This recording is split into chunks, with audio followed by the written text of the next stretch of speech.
نستعينه ونستغفره ونعوذ بالله من شرور أنفسنا ومن سيئات أعمالنا من يهد الله فلا مضل له ومن يضلل فلا هادي له وأشهد أن لا إله إلا الله وحده لا شريك له وأشهد أن محمدا عبده ورسوله أرسله بالهدى ودين الحق ليظهره على الدين كله ولو كره المشركون اللهم صل على محمد وعلى آل محمد كما صليت على إبراهيم وعلى آل إبراهيم إنك حميد مجيد اللهم بارك على محمد وعلى آل محمد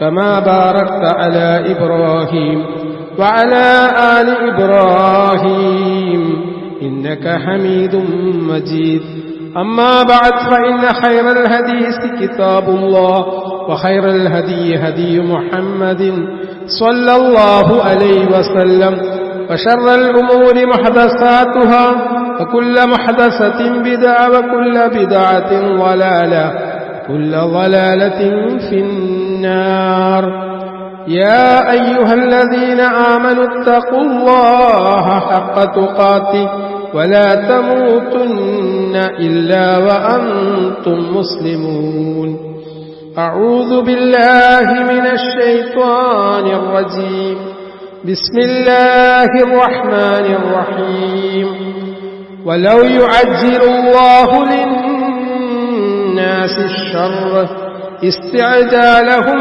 بالخير لقضي إليهم أجلهم ونذر الذين لا يرجون لقاءنا في طغيانهم يعمهون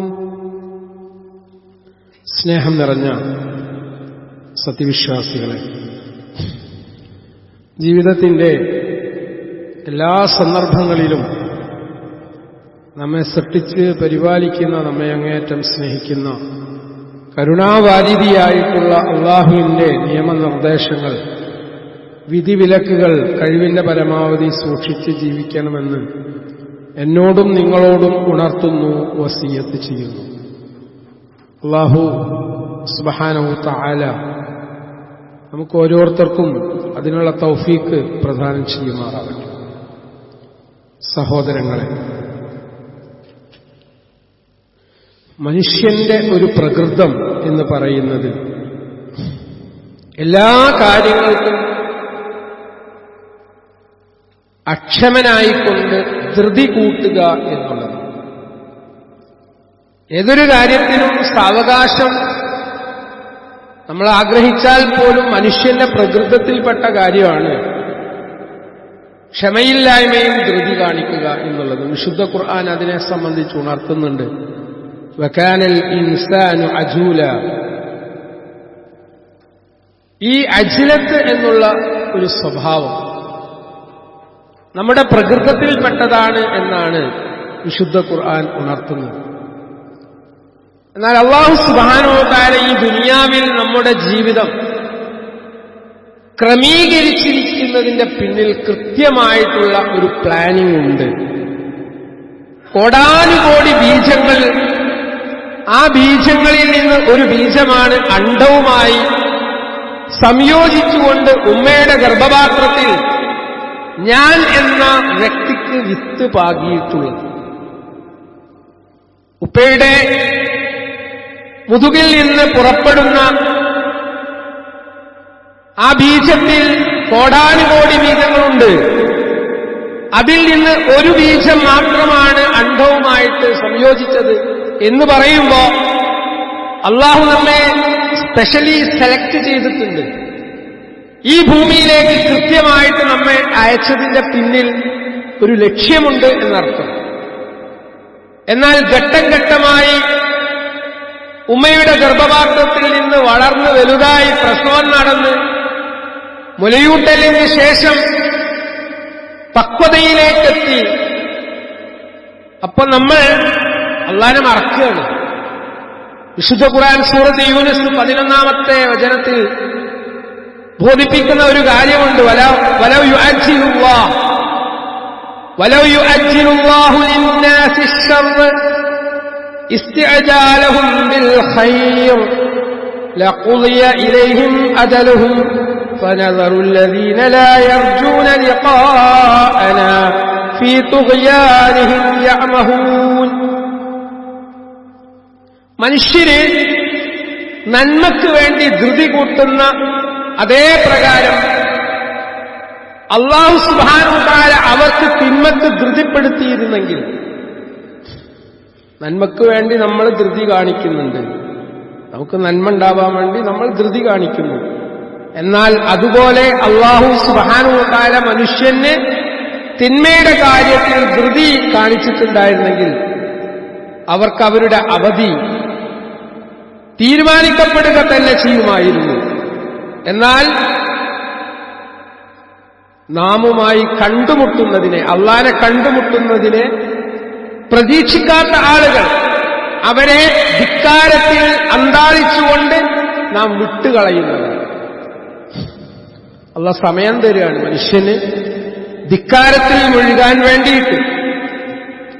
അതായത് നമ്മളൊന്ന് ശ്രദ്ധിച്ചു നോക്കാം. നമുക്കൊക്കെ ജീവിതത്തിൽ നാം പ്രതീക്ഷിക്കുന്ന കാര്യങ്ങൾ പ്രതീക്ഷിക്കുന്ന രൂപത്തിൽ സംഭവിക്കാതെ വരുന്ന സമയത്ത് മോഹഭംഗങ്ങൾ ഉണ്ടാകുമ്പോൾ പെട്ടെന്ന് മനുഷ്യന്റെ മനസ്സിൽ രൂപം കൊള്ളുന്ന ഒരു ഭാവമുണ്ട്. സ്വന്തത്തെയും മക്കളെയും ധനത്തെയും ചിലപ്പോൾ സമൂഹത്തെയും അവൻ ശപിച്ചു തുടങ്ങും. നമ്മൾ വിചാരിച്ച പോലെ കാര്യങ്ങളൊന്നും നടക്കാതെ വരുമ്പോ, ഒരു ഉദാഹരണം പറയാം.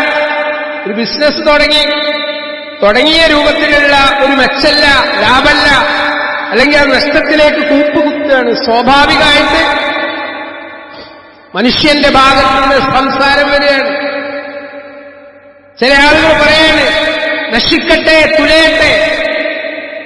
ചിലപ്പോ സ്വന്തം തന്നെ ഒരാൾ പറയാണ് ഞാൻ മരിച്ചു പോയിരുന്നെങ്കിൽ. വല്ലാത്തൊരു മുസീബത്ത് തന്നെയത്. ഇങ്ങനെയുള്ള ശാപ സംസാരങ്ങൾ പ്രിയപ്പെട്ടവരെ നമ്മുടെ നാവിൽ നിന്ന് സംഭവിക്കുന്നു. എന്നാൽ ഒരു വിശ്വാസിയെ സംബന്ധിച്ചിടത്തോളം അവന്റെ സംസാരം എന്നുള്ളത് മുന്നാലോചനയും പിന്നാലോചനയും ഉണ്ടാവേണ്ടതുണ്ട് എന്നുള്ളതാണ് പ്രവാചകൻ സല്ലല്ലാഹു അലൈഹി വസല്ലം പഠിപ്പിക്കുന്നത്. എപ്പോഴും നമ്മളുടെ മനസ്സിന്റെ ഉള്ളിലുണ്ടാവേണ്ട ദീർഘദൃഷ്ടിയും ശുഭപ്രതീക്ഷയുമാണ്. എന്നാൽ മക്കയിലുള്ള മുശ്രിക്കുകൾ പ്രവാചകൻ സല്ലല്ലാഹു അലൈഹി വസല്ലം വിശുദ്ധ ദീനുമായി വന്ന സന്ദർഭത്തിൽ ഒരു ധാരണയുമില്ലാതെ അവരുടെ നാവിൽ നിന്ന് വന്നുപോയി. നബി പറയുന്ന കാര്യങ്ങൾ ശരിയാണെങ്കിൽ ഞങ്ങളുടെ മേൽ കനൽമഴ പെയ്യട്ടെ, അല്ലെങ്കിൽ കഠിന ശിക്ഷ ഇറങ്ങട്ടെ. ഇതൊരിക്കലും ഒരാൾ പറയാൻ പാടില്ലാത്ത കാര്യമാണ്. മനുഷ്യന്റെ നാവിൽ നിന്ന് അക്കാലത്ത് വന്ന സംസാരങ്ങൾ ഇന്ന് നമ്മുടെ സമൂഹത്തിലും നടന്നുകൊണ്ടിരിക്കുന്നുണ്ട്. അതുകൊണ്ട് നമ്മൾ മനസ്സിലാക്കേണ്ട കാര്യം, യഥാർത്ഥത്തിൽ അല്ലാഹു സുബ്ഹാനഹു വ തആല മനുഷ്യനെ അവന്റെ തോന്നിവാസത്തിൽ യഥേഷ്ടം വിഹരിക്കാൻ സമയം നൽകുകയാണ്. ഒരു പിടുത്തം അല്ലാഹു പിടിക്കും. ആ പിടുത്തം പിടിക്കുന്നത് വരെ മനുഷ്യന് സമയമുണ്ടാവും. അപ്പൊ ഇവിടെ ഈ ഒരു ആയത്തിൽ നിന്ന് നമുക്ക് കിട്ടുന്ന ഏറ്റവും വലിയ പാടെന്താന്ന് വെച്ചാൽ, മനുഷ്യൻ തന്റെ മക്കൾക്കോ സ്വന്തത്തിനോ എതിരിൽ ശാപവാക്കുകൾ പറയുന്നത് വളരെ ഗൗരവമുള്ള കാര്യമാണ്. ചില സമയത്തൊക്കെ ചില ഉമ്മമാരുടെ വായിൽ നിന്ന് വരുന്ന സംസാരങ്ങൾ, മക്കളെ ശപിക്കുന്ന സംസാരങ്ങൾ, പ്രത്യേകിച്ച് സ്കൂളിലേക്ക് കുട്ടി പോകുന്ന സമയത്ത് പറയുന്നവരുണ്ട്. അല്ലെങ്കിൽ മഗ്‌രിബിന്റെ സമയത്ത് കുട്ടികൾ വീട്ടിൽ വരാതിരിക്കുക, പറഞ്ഞ കാര്യങ്ങൾ അനുസരിക്കാതിരിക്കുക. ഇങ്ങനത്തൊക്കെ സമയത്ത് പൈശാചികതയുടെ ഭാഗമായിട്ട് മനുഷ്യന് അങ്ങോട്ട് സംസാരിച്ചു പോവുകയാണ്. എന്നാൽ നമ്മൾ മനസ്സിലാക്കേണ്ടത് ഇത് ഒരുപാട് പ്രത്യാഘാതങ്ങൾ ഉണ്ടാക്കുന്നു. അതിലൊന്നാമത്തെ സംഗതി എന്ന് പറഞ്ഞാൽ, അല്ലാഹു പ്രാർത്ഥന സ്വീകരിക്കുന്ന ഒരു സമയമാണ്. അല്ലാഹു സുബ്ഹാനഹു വ തആല പ്രാർത്ഥന സ്വീകരിക്കുന്ന സമയത്ത് ഈ ശാപം നടത്തുകയാണെങ്കിൽ റസൂൽ സല്ലല്ലാഹു അലൈഹി വസല്ലം പറയാണ്, നിങ്ങൾക്കെതിരെ നിങ്ങളുടെ മക്കൾക്കെതിരിലോ നിങ്ങളുടെ വേലക്കാർക്കെതിരിലോ നിങ്ങളുടെ സ്വത്തിനെതിരിലോ പ്രാർത്ഥിക്കരുത്. നിങ്ങൾക്കെതിരിൽ നിങ്ങൾ പ്രാർത്ഥിക്കാൻ പാടില്ല, മക്കൾക്കെതിരിൽ പ്രാർത്ഥിക്കാൻ പാടില്ല, വേലക്കാർക്കെതിരിൽ പ്രാർത്ഥിക്കാൻ പാടില്ല, നിങ്ങളുടെ സ്വത്തിനെതിരിൽ നിങ്ങൾ പ്രാർത്ഥിക്കരുത്. അള്ളാഹുവോട് ചോദിക്കപ്പെടുന്നത് നൽകപ്പെടുന്ന സമയവുമായിട്ട് അത് ഒത്തുപോയിട്ടുണ്ടെങ്കിൽ നിങ്ങൾ ഈ പ്രാർത്ഥിക്കുന്ന പ്രാർത്ഥന അള്ളാഹ് അങ്ങോട്ട് ഏറ്റെടുക്കുകയാണെങ്കിൽ അവൻ അത് നിങ്ങൾക്ക് സ്വീകരിച്ചു തന്നേക്കാം. മുസ്ലിം ഉദ്ധരിക്കുന്ന സ്വഹീഹായിട്ടുള്ള ഒരു ഹദീസിൽ ഇപ്രകാരം കാണാം. അപ്പൊ ശാപവാക്കുകൾ ഉച്ചരിച്ച് നമ്മൾ എന്താ പറയുന്നത്? അറം പറ്റാൻ ഞങ്ങൾ സാധാരണ പറയുന്നത്. അത് സംഭവിച്ചേക്കും. കാരണം മലക്കുകൾ ആമീൻ പറയുന്നുണ്ട്. സഹോദരങ്ങളെ, നമ്മൾ സംസാരിക്കുന്ന ഘട്ടത്തിൽ നല്ലതല്ലാത്ത വാക്കുകളാണ് നമ്മുടെ വായിൽ നിന്ന് വരുന്നതെങ്കിൽ ആ വാക്കുകൾ ആമീൻ പറയാൻ വേണ്ടി അല്ലാഹു സുബ്ഹാനഹു വ തആല മലക്കുകളെ, അവന്റെ സൃഷ്ടികളെ നിയോഗിച്ചിട്ടുണ്ട്. അവരെക്കാരും അതിന് ആമീൻ പറഞ്ഞാൽ സ്വാഭാവികമായിട്ടും ആ ആമീൻ സ്വീകരിക്കപ്പെടും. നാം പറയുന്ന കാര്യത്തിന് അവർ ആമീൻ പറയാൻ സാധ്യതയുണ്ട് എന്ന് മനസ്സിലാക്കിക്കൊണ്ട് വേണം നമ്മൾ പെരുമാറാൻ. മൂന്നാമത്തെ കാര്യം, നമ്മൾ വേണ്ടാത്ത കാര്യങ്ങൾക്ക് ഇത്തരം ശാപങ്ങൾ നടത്തുമ്പോൾ അത് നമ്മുടെ മനസ്സിന് ക്ലേശവും നിരാശയും മാനസികമായിട്ടുള്ള പിരിമുറുക്കവുമാണ് സമ്മാനിക്കുക. പറഞ്ഞുപോയി ഞാൻ, വേണ്ടില്ലായിരുന്നു എന്ന് പിന്നെ തോന്നുകയാണ്. യഥാർത്ഥത്തിൽ അല്ലാഹുവിന്റെ കാരുണ്യത്തിൽ പ്രതീക്ഷ അർപ്പിക്കുന്ന ഒരു വ്യക്തി ക്ഷമ അവലംബിക്കുകയാണ് വേണ്ടത്. അല്ലാഹു സുബ്ഹാനഹു വ തആല പഠിപ്പിക്കുന്നത് അതാണ്. സ്വന്തം നശിപ്പിക്കാൻ വേണ്ടി പ്രാർത്ഥിക്കുന്നത് അല്ലാഹു നിശ്ചയിച്ച അല്ലാഹുവിന്റെ വിധിയോടുള്ള ധിക്കാരം കൂടിയാണ്. എല്ലാത്തിനും ഇവിടെ ഒരു നിശ്ചയമുണ്ട്. ഇപ്പൊ മഴ വർഷിക്കുമ്പോൾ നമ്മൾ ശ്രദ്ധിച്ചു നോക്കേണ്ടി, ചില പ്രദേശത്ത് മഴ പെയ്യുന്നു, ചില പ്രദേശത്ത് മഴ പെയ്യുന്നില്ല. അള്ളാഹ്ക്ക് എല്ലാത്തിനും ഒരു കണക്കുണ്ട്. ആ കണക്ക് പ്രകാരമാണ് എല്ലാം അള്ളാഹു സംവിധാനിച്ചിരിക്കുന്നത്. അള്ളാഹിന്റെ റസൂൽ സല്ലല്ലാഹു അലൈഹി വസല്ലം പറയുന്നുണ്ട്, നിങ്ങൾ ഒരിക്കലും മരണം കൊതിക്കാൻ പാടില്ല. സാന്ദർഭികമായിട്ട് സമൂഹത്തിൽ പ്രത്യേകിച്ച് കുടുംബിനികൾക്കിടയിൽ, സ്ത്രീകൾക്കിടയിൽ സാധാരണ വരാറുള്ള ഒരു അബദ്ധമാണിത്. ഞാനൊന്നത് മരിച്ചാൽ മതിയിരുന്നു. അള്ളാഹുവിന്റെ റസൂൽ സല്ലല്ലാഹു അലൈഹി വസല്ലം പറയണ എന്താണ്? പ്രയാസങ്ങൾ വരുന്ന സന്ദർഭത്തിൽ മരിക്കാൻ വേണ്ടി നിങ്ങൾ പ്രാർത്ഥിക്കാൻ പാടില്ല. അത് വിലക്കപ്പെട്ട കാര്യമാണ്.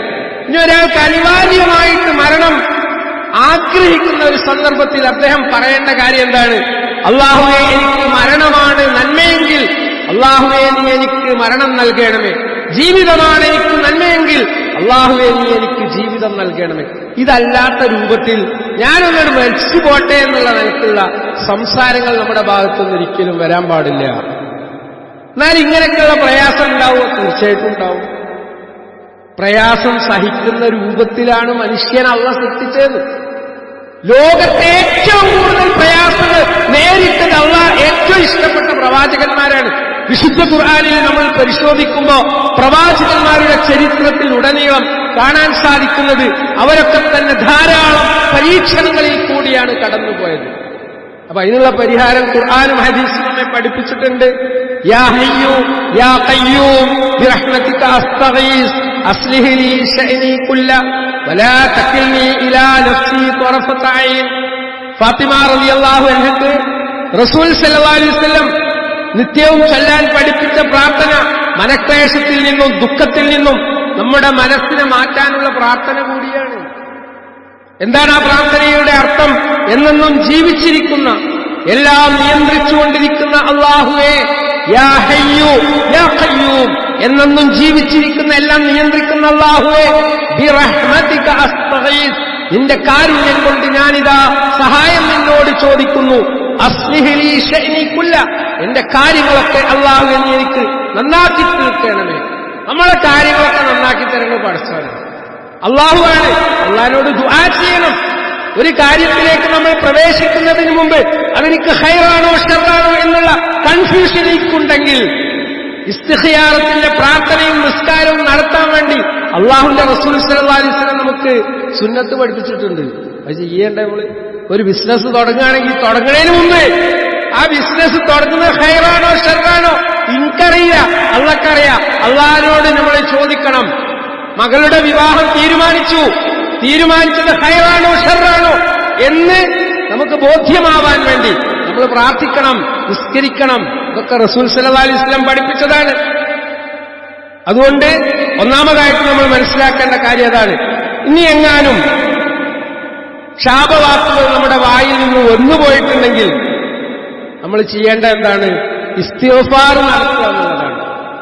പറഞ്ഞുപോയി, അബദ്ധത്തിൽ സങ്കടം വന്നപ്പോ, വിഷമമുണ്ടായപ്പോ, അപ്പൊ നമ്മൾ പറയണം അസ്തഗ്ഫിറുല്ലാഹൽ അലീം, അസ്തഗ്ഫിറുല്ലാഹൽ അലീം, ലാ ഇലാഹ ഇല്ലാ ഹുവൽ ഖയ്യൂം വഅതൂബു ഇലൈഹി. ഇസ്തിഗ്ഫാറിന്റെ പ്രാർത്ഥന എന്ന് പറഞ്ഞാൽ അള്ളാഹ്ക്ക് വളരെ ഇഷ്ടപ്പെട്ട കാര്യമാണ്. റമളാൻ എന്നുള്ള പവിത്രമായ ഒരു മാസത്തിലേക്ക് നമ്മൾ പ്രവേശിക്കുകയാണ്. പ്രവാചകൻ സല്ലല്ലാഹു അലൈഹി വസല്ലം ശഅബാൻ മാസത്തിൽ ഏറ്റവും കൂടുതൽ സൽക്കർമ്മങ്ങൾ പ്രവർത്തിച്ചു, ഏറ്റവും കൂടുതൽ വ്രതം അനുഷ്ഠിച്ചു എന്നൊക്കെ നമ്മൾ കാണുന്നു. റമളാനിനെ സ്വീകരിക്കാൻ വേണ്ടി പോകുന്ന ഒരു വിശ്വാസിയെ സംബന്ധിച്ചിടത്തോളം അതിന്റെ ഒരു മുന്നൊരുക്കത്തിൽപ്പെട്ട മാസമാണ് ശഅബാൻ. അള്ളാഹുവിന്റെ പ്രവാചകൻ സല്ലല്ലാഹു അലൈഹി വസല്ലം ധാരാളമായി സുന്നത്ത് നോമ്പുകൾ അനുഷ്ഠിച്ച മാസത്തിൽ കൂടിയാണ് നമ്മൾ കടന്നുപോകുന്നത്. അപ്പോ മാനസികമായ തയ്യാറെടുപ്പ് നമ്മൾ നടത്തണം സഹോദരന്മാരെ. വല്ല തെറ്റുമൊക്കെ നമ്മുടെ ഭാഗത്ത് വന്നിട്ടുണ്ട്, ഒരു സംശയവുമില്ല. നമ്മൾ ഇസ്തിഗ്ഫാർ വർദ്ധിപ്പിക്കണം, സ്വലാത്ത് വർദ്ധിപ്പിക്കണം. അള്ളാഹുവിന്റെ പ്രവാചകൻ മുഹമ്മദ് മുസ്തഫ സല്ലല്ലാഹു അലൈഹി വസല്ലമയുടെ പേരിൽ ഒരു വട്ടം സ്വലാത്ത് ചൊല്ലിയിട്ടുണ്ടെങ്കിൽ 10 അനുഗ്രഹങ്ങൾ അള്ളാഹു നമുക്ക് വർഷിക്കും എന്ന് പറഞ്ഞാൽ എത്ര പുണ്യകരമായ കർമ്മമാണത്.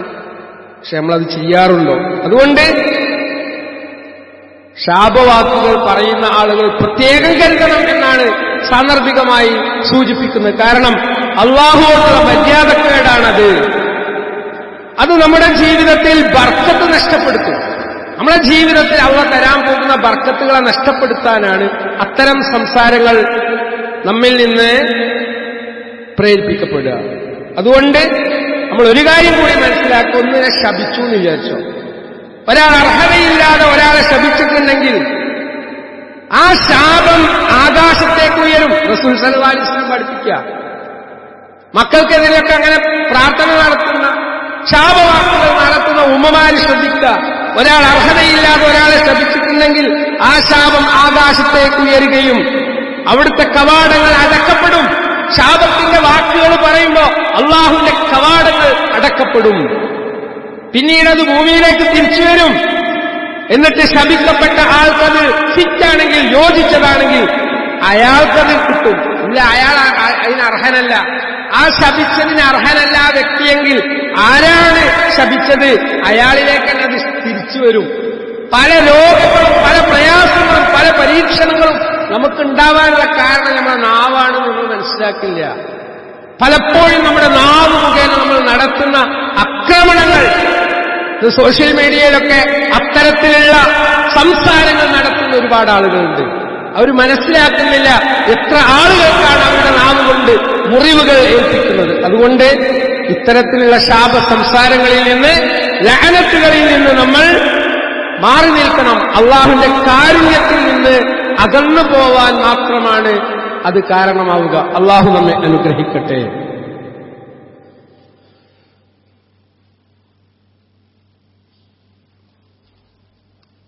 അൽഹംദുലില്ലാഹി റബ്ബിൽ ആലമീൻ വസ്സലാത്തു വസ്സലാമു അലാ റസൂലില്ലാഹി വഅലാ ആലിഹി വഅസ്ഹാബിഹി അജ്മഈൻ. യാ അയ്യുഹല്ലദീന ആമനൂ തഖുല്ലാഹ ഹഖ്ക തുഖാതിഹി വലാ തമൂതുന്ന ഇല്ലാ വഅൻതും മുസ്ലിമൂൻ. സ്നേഹം നിറഞ്ഞ സത്യവിശ്വാസികളെ, ഒരിക്കൽ കൂടി അള്ളാഹുവെ സൂക്ഷിച്ച് ജീവിക്കണമെന്ന് എന്നോടും നിങ്ങളോടും വസിയത്ത് ചെയ്യുന്നു, ഉണർത്തുന്നു. അള്ളാഹു നമ്മെ അനുഗ്രഹിക്കട്ടെ. സാന്ദർഭികമായി സൂചിപ്പിക്കുന്ന ഒരു വിഷയം, സംസാരം. അത് സത്യത്തിലൊരു അമാനത്താണ്. ഇപ്പൊ നമ്മൾ സംസാരിക്കുമ്പോൾ ആ സംസാരം, ഇപ്പൊ ഞാൻ ഇവിടുന്ന് സംസാരിക്കുകയാണ്, അതിന്റെ ഒരു തഹ്സീറുണ്ടല്ലോ. ഇതിനപ്പോ ഖുതുബ ഇങ്ങനെ ഒരാഴ്ച കേൾക്കുന്നത്, ഒരാഴ്ച നമ്മളുടെ പെട്രോളാണ് ഈ ഖുതുബ എന്നാണ്, ഉപദേശമാണ്. ഒരു 20 മിനിറ്റ് അല്ലെങ്കിൽ 25 മിനിറ്റ് ഈ ഉപദേശങ്ങൾ കേൾക്കുമ്പോൾ ഒരു ആഴ്ച റൺ ചെയ്യാനുള്ള ഓടാനുള്ള വണ്ടിന്റെ പെട്രോൾ പോലെ ഒരു മനുഷ്യന്റെ സ്പിരിച്വൽ പെട്രോൾ, ആത്മീയമായിട്ടുള്ള ഇന്ധനമാണ് ഈ സംസാരം നടന്നത്. അപ്പൊ അത് ഹൃദയത്തിൽ മാറ്റം ഉണ്ടാക്കും. മോശപ്പെട്ട സംസാരം അതിൻ്റെതായിട്ടുള്ള ദൂരവ്യാപകമായ പ്രത്യാഘാതങ്ങളും ഉണ്ടാക്കും. അതുകൊണ്ട് അള്ളാന്റെ റസൂൽ സല്ലല്ലാഹു അലൈഹി വസല്ലം പറയുന്നു, നിങ്ങൾ സംസാരിക്കുമ്പോൾ അത് അള്ളാഹുവിന്റെ സാമീപ്യം കരസ്ഥമാക്കാനുള്ളതാക്കാൻ പ്രത്യേകം ശ്രദ്ധിക്കണം.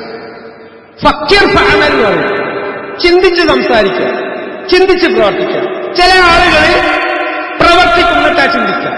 അപ്പൊ അങ്ങനെയുള്ള ചില ആളുകളൊക്കെ ജയിലിലൊക്കെ പോയി കുടുക്കി കുത്തിരിക്കുകയാണ്, നമുക്കറിയാം. അതുകൊണ്ട് സഹോദരന്മാരെ, നല്ല സംസാരം ഏറ്റവും പ്രതിഫലമുള്ള കർമ്മമാണ്. അതുകൊണ്ടാണ് അള്ളാഹിനെ സംബന്ധിച്ചുള്ള സ്മരണ, അതാണ് നമ്മുടെ നാവുകൊണ്ടുണ്ടാവേണ്ടത്. കഴിഞ്ഞ ഖുത്ബയിൽ ഞാൻ സൂചിപ്പിച്ചു, ദിക്റുല്ലാഹ്, അള്ളാഹിനെ ധാരാളമായി നമസ്കരിക്കണം. പ്രത്യേകിച്ച് ശഅബാൻ മാസത്തിൽ അള്ളാഹ്ക്ക് ഏറ്റവും ഇഷ്ടപ്പെട്ട പദങ്ങൾ 4 എണ്ണമാണെന്ന് റസൂൽ സല്ലല്ലാഹു അലൈഹി വസല്ലം പഠിപ്പിച്ചു. സുബ്ഹാനല്ലാഹ്, അൽഹംദുലില്ലാഹ്, ലാ ഇലാഹ ഇല്ലല്ലാഹ്, അല്ലാഹു അക്ബർ. ഈ 4 വചനങ്ങൾ അള്ളാഹ്ക്ക് ഏറ്റവും ഇഷ്ടപ്പെട്ടതാണ്. എങ്ങനെയും തുടങ്ങാം, എങ്ങനെയാണെങ്കിലും അള്ളാഹ്ക്ക് അത് ഇഷ്ടമുള്ളതാണ്. നീ സുബ്ഹാനല്ലാഹ് എന്ന് ഒരാൾ പറഞ്ഞിട്ടുണ്ടെങ്കിൽ, എന്താ സുബ്ഹാനല്ലാഹ് എന്ന് പറഞ്ഞാൽ? അള്ളാഹു എത്ര പരിശുദ്ധനാണ്. അള്ളാഹുവിന്റെ പരിശുദ്ധിയെ ഒരാൾ വാഴ്ത്തിയിട്ടുണ്ടെങ്കിൽ സ്വർഗത്തിൽ അയാൾക്കൊരു ഈത്തപ്പന നടപ്പെടുമെന്ന് സ്വഹിയായ രീതി ഒന്നുണ്ട്. ആരെങ്കിലും സുബ്ഹാനല്ലാഹിൽ അളീം വബിഹംദിഹി, ശരിക്കും കേട്ടോളൂ, സുബ്ഹാനല്ലാഹിൽ അളീം വബിഹംദിഹി എന്ന് വിശ്വാസി പ്രതിഫലം കാംക്ഷിച്ചുകൊണ്ടൊരു വട്ടം പറഞ്ഞാൽ അവന് വേണ്ടി സ്വർഗത്തിൽ ഒരു ഈത്തപ്പന നടപ്പെടും. സ്വർഗത്തിലാണ് ഈത്തപ്പന. ഈത്തപ്പന മേലെ എന്താ ഉണ്ടാവുക? ഈത്തപ്പഴം ഉണ്ടാവും. അത് സ്വർഗത്തിലെ ഈത്തപ്പഴം എന്ന് ആലോചിച്ച് നോക്കും. അത് വിശ്വാസിക്ക് വേണ്ടി നടപ്പെടും എന്ന് പറഞ്ഞാൽ അത്രമാത്രം പ്രതിഫലാർഹമായ ഒരു കർമ്മമാണ് സുബ്ഹാനല്ലാഹ്. വെറുതെങ്ങനെ ഇരിക്കും, അങ്ങനെ മാണ്ടുക 24 hours. ഇപ്പൊ കണ്ടില്ലേ, ഓരോരുത്തരും എഡിക്ഷനിലേക്ക് അങ്ങോട്ട് പെട്ടിട്ട് ബിൽഡിങ്ങിന്റെ മുകളിൽ നിന്നൊക്കെ ചാടിയിട്ട് ആത്മഹത്യ ചെയ്യുന്ന ദുരന്തത്തിലേക്ക് പോവാണ്. എന്താ കാര്യം? സാങ്കല്പിക ലോകത്തിലാണ് ഇന്ന് നമ്മുടെ പെൺകുട്ടികളും ആൺകുട്ടികളൊക്കെ ജീവിക്കുന്നത്. റിയൽ വേൾഡിൽ നിന്ന് അവരെങ്ങോട്ടോ പോയിട്ടുണ്ട്. അപ്പൊ വിശ്വാസികളായ നമ്മുടെ ധർമ്മം എന്താണെന്ന് വെച്ചാൽ നമ്മുടെ മക്കൾക്ക് ദീൻ പറഞ്ഞു കൊടുക്കുക എന്നുള്ളതാണ്. സുബ്ഹാനല്ലാഹ് എന്നുള്ളതിന്റെ പവിത്രതയാണ്. വളരെ നൈമിഷികമായ ഒരു ലോകത്താണ് പ്രിയപ്പെട്ടവരെ നമ്മൾ ജീവിക്കുന്നത്. ഏത് സമയവും മരണമെന്ന് നമ്മെ പിടിച്ചു കൊണ്ടുപോകും. മരണപ്പെടുന്നതിന് മുമ്പ് സ്വർഗത്തിലേക്ക് പ്രവേശിക്കാൻ ആവശ്യമായിട്ടുള്ള വിഭവങ്ങൾ ഒരുക്കേണ്ട സമയവും ഇടവുമാണിത്. അതിനാണ് നമ്മൾ സമയം ചെലവഴിക്കേണ്ടത്, തോന്നിവാസങ്ങൾക്കല്ല. എന്റെ കണ്ണ് ചോദ്യം ചെയ്യപ്പെടും, എന്റെ കാത് ചോദ്യം ചെയ്യപ്പെടും, എന്റെ അവയവങ്ങൾ ചോദ്യം ചെയ്യപ്പെടും. എന്തിനു വേണ്ടിയിട്ടാണ് നിനക്ക് ഞാൻ ചെയ്തു തന്ന അനുഗ്രഹങ്ങൾ നീ ഉപയോഗപ്പെടുത്തിയത് എന്ന് ചോദിക്കുമ്പോ നാളെ മറുപടി പറയേണ്ടി വരും. നാളെ എന്റെ വായകൾക്ക് സീൽ വെക്കപ്പെടും, എന്റെ കൈകാലുകൾ സംസാരിക്കും. ഇത് വിശുദ്ധ ഖുർആനിന്റെയും തിരുസുന്നത്തിന്റെയും അധ്യാപനങ്ങളാണ്. ഇത് നാളെ പുലരാൻ പോകുന്ന കാര്യമാണ്. അതുകൊണ്ട് നമ്മുടെ പാപങ്ങൾ മറക്കപ്പെടുന്ന, മായ്ക്കപ്പെടുന്ന വിശുദ്ധമായ കർമ്മമാണ് സുബ്ഹാനല്ലാഹ്. സുബ്ഹാനല്ലാഹ് എന്ന് ദിവസവും 100 തവണ ഒരാൾ സുബ്ഹാനല്ലാഹി വബിഹംദിഹി എന്ന് ചൊല്ലിയാൽ അവന്റെ പാപങ്ങൾ കടലിലെ നുരയോളമുണ്ടെങ്കിൽ, പതയോളുണ്ടെങ്കിൽ അവ മായ്ക്കപ്പെടുമെന്ന് ബുഖാരിയിൽ സ്വഹീഹായ ഹദീസിൽ കാണാൻ പറ്റും. 100 തവണ സുബ്ഹാനല്ലാഹി വബിഹംദിഹി എന്നൊരാൾ പറഞ്ഞിട്ടുണ്ടെങ്കിൽ സമുദ്രത്തിലെ നുരയോളം പാപങ്ങൾ ഒരാൾ ചെയ്താലും ആ പാപങ്ങൾ പൊറുക്കപ്പെടുമെന്ന് പ്രവാചകൻ സല്ലല്ലാഹു അലൈഹി വസല്ലം നമുക്ക് സന്തോഷ വാർത്ത അറിയിക്കുക. ഇങ്ങനത്തെ സംസാരത്തിലാണ് നമ്മൾ ഇനി വ്യാപൃതരാവേണ്ടത്. വിശുദ്ധ റമളാനിലേക്ക് നമ്മൾ പോകുമ്പോ നമ്മുടെ സംസാരങ്ങൾ നന്നാക്കണം. ലില്ലദീന അഹ്സനുൽ ഹുസ്ന വസിയാദ വലാ യർഹഖു വുജൂഹഹും ഖതറുൻ വലാ സില്ല ഉലൈക അസ്ഹാബുൽ ജന്ന ഹും ഫീഹാ ഖാലിദൂൻ. സൂറത്ത് യൂനുസ് 27-ാമത്തെ വചനം. നന്മ ചെയ്തവർക്കും ഏറ്റവും നല്ല പ്രതിഫലവും അതിന്റെ കൂടുതലുണ്ടായിരിക്കും. ശ്രദ്ധിച്ചു കേൾക്കൂ നിങ്ങൾ. നന്മ ചെയ്ത ആളുകൾക്ക് നല്ല പ്രതിഫലം, അതിന്റെ കൂടുതലുണ്ടായിരിക്കും. ഇരുളാകട്ടെ നിന്ദയാകട്ടെ അവരുടെ മുഖങ്ങളെ മൂടൂല.